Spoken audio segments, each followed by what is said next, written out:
Hello everyone, मेरा नाम है सी ए उज्जवल सर। और दोस्तों, हम सबको पता है जितने भी सी ए इंटर वाले बच्चे हैं सर, उनके एग्ज़ाम बहुत करीब है। ठीक है।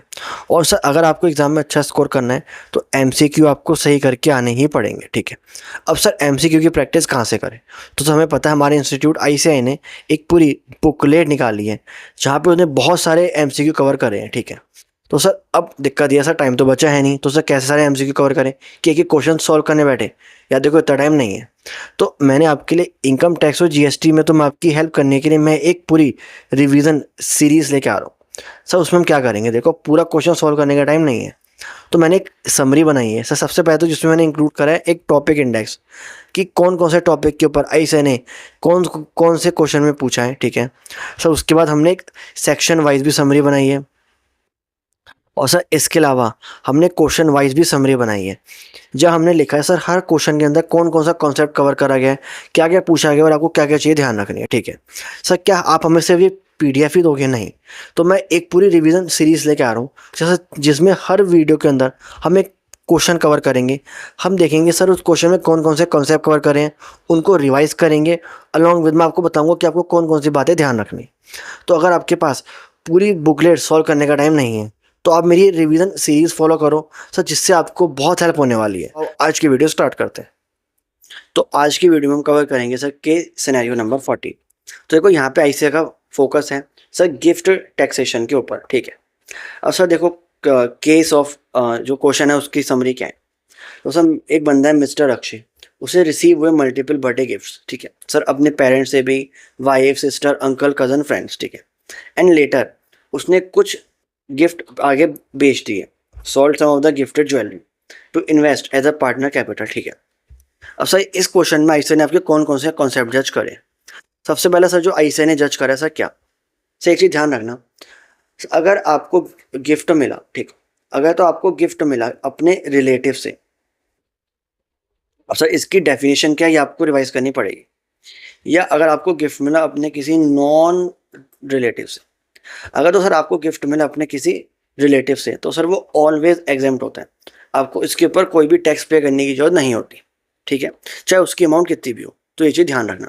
तो पहला पॉइंट जो ऐसे नहीं यही करा है सर, क्या कि gift from relative are fully exempt. ठीक है।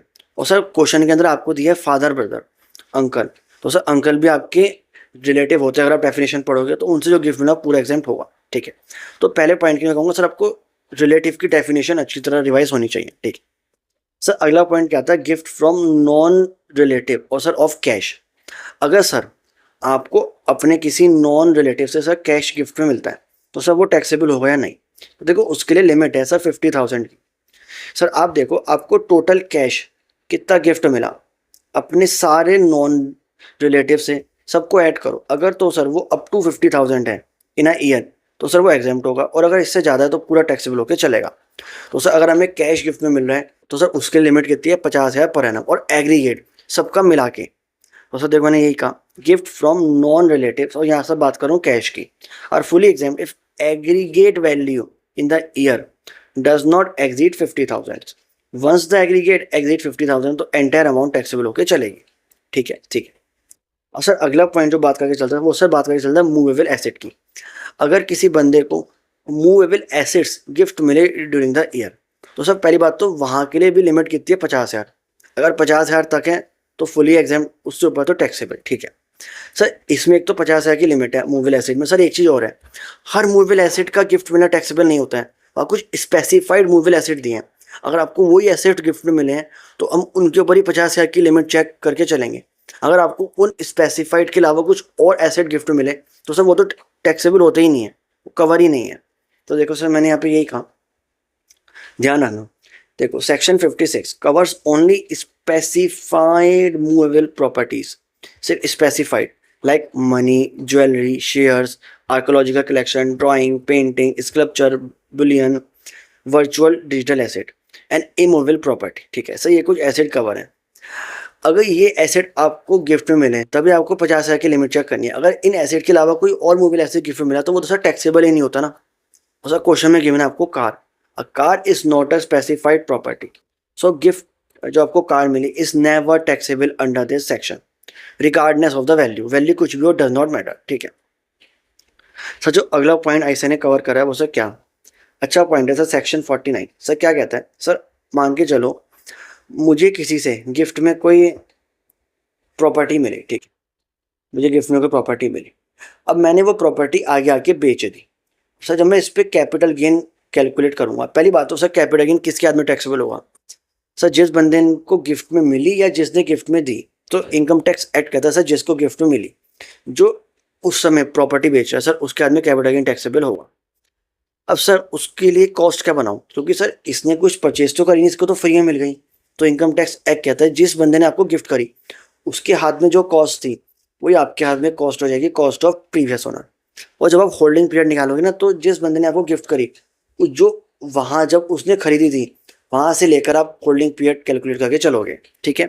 मैंने यही कहा section 49, cost of acquisition of gifted capital asset, cost to previous owner, ठीक है, carrying cost. Holding period also includes the previous owner holding period for short term and long term capital gain calculation, ठीक है। Sir अगला point क्या था, देखो sir वो ये है सर किसके हाथ में टैक्सेबल होगा? जो बंदा गिफ्ट बेच रहा है सर उसके हाथ में, जो बंदा एसेट बेच रहा है जिसको गिफ्ट मिला है सर उसके हाथ में कैपिटल गेन टैक्सेबल होकर चलेगा। तो मैंने ये कहा capital gain on subsequent sale of gifted asset is taxable in the hands of donee, मतलब रिसिपिएंट जिसको गिफ्ट मिला है उसके हाथ में टैक्सेबल होकर चलेगा।